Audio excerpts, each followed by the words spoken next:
how to turn off or change the system default alert sound on iPhone. First, let's return back to the home screen.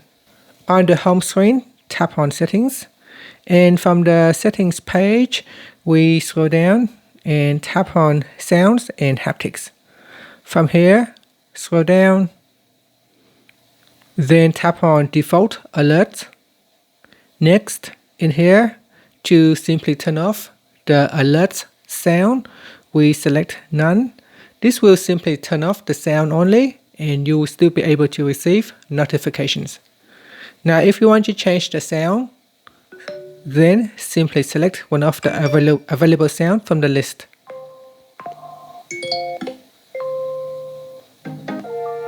Okay, so select one of the available sound. Tapping on the classic category will expand out the list to give you even more sounds. Okay, so select one of the sounds, and then we swipe up to go back to the home screen. Thank you for watching this video. If you find it helpful, please like and subscribe to my channel for more videos.